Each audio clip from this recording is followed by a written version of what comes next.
ரகசிய ஒற்ற நேர்கள் அனைவருக்கும் வணக்கம். பரந்தூர் வெற்றிக்கு காரணம் சீமான் தான். திடுதிப்பென நாம் தமிழர் கட்சியின் அலுவலகத்திற்குள் நுழைந்த பரந்தூர் விவசாயிகள் சீமானுக்கு நன்றி தெரிவிக்க நீண்ட நேரம் காத்திருந்த நிகழ்வு. இது குறித்துதான் இந்த காணொலியில விரிவா பேச போவாங்க. வீடியோக்குள்ள போகலாம்.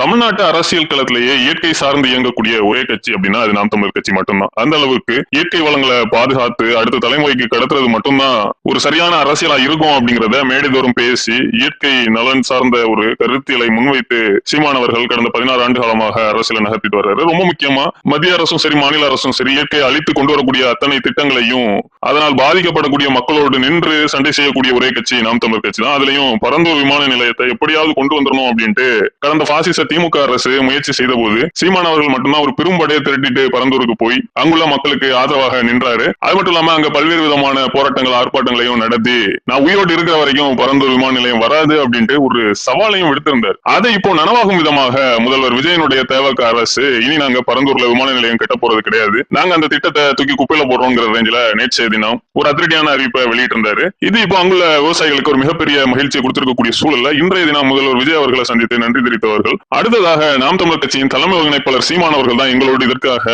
காலங்காலமாக போராட்டத்தில் பங்கேற்று எங்களுக்காக குரலையும் உயர்த்தி எழுப்பினாரு சீமானவர்கள் அப்படின்ட்டு நாம் தமிழர் கட்சியின் தலைமை அலுவலகத்தை நோக்கி பெரும் படையோடு வந்திருக்காங்க. ஆனா அவர்கள் வந்த நேரம் அங்கு நாம் தமிழர் கட்சியின் தலைமை ஒருங்கிணைப்பாளர் சீமானவர்கள் இல்ல. அவர் வேறு சில பணிகளில் இருந்த காரணத்தினால் அவரால் விவசாயிகள் சந்திக்க முடியல. இருந்தாலும் விவசாயிகள் நீண்ட நேரம் சீமானவர்களுக்காக காத்துட்டு இருந்திருக்காங்க. எங்களுடைய கண்ணீரை துடைக்க வந்த முதல் தலைவர் சீமானவர்கள் தான். இப்போ நாங்க பெற்றிருக்கக்கூடிய இந்த வெற்றிக்கு ஒரு முழுமுதற் காரணமாக சீமானவர்கள் தான் தொடக்கத்துல இருந்து எங்களோடு இருந்தார் அப்படிங்கிற ரேஞ்சில நாம் தமிழர் கட்சியின் தலைமை நிலைய செயலாளரான செந்தில் அவர்களோடு நீண்ட நேரம் உரையாடி இருக்காங்க. அது மட்டும் இல்லாம நாங்க எப்படியாவது இன்னொரு நாள் அண்ணன் சீமான் அவர்களை சந்தித்து நன்றி சொல்லணும், நேர்ல அதை நாங்க சொல்லணும் அப்படிங்கிற ரேஞ்சில ஒரு கோரிக்கையை வச்சிருக்காங்க. சீமான் அவர்கள் இதை கேட்டு நிச்சயமாக வரக்கூடிய நாட்கள் நான் அவர்களை வந்து சந்திப்பேன் அப்படிங்கிற உறுதிமொழியும் கொடுத்திருக்காரு. சோ தமிழ்நாட்டு அரசியல் களத்துல யார் ஆட்சி செய்தாலும் இயற்கை நலன் சார்ந்த முடிவுகளை அவர்கள் எடுக்கிறதுக்கு பின்னணியில் சீமான் அப்படிங்கிற ஒரு நபர் இருக்கிறார் அப்படிங்கறதான் இன்றைய இந்த நிகழ்வு நமக்கு தோலுறுத்து காட்டுது. நன்றி, வணக்கம்.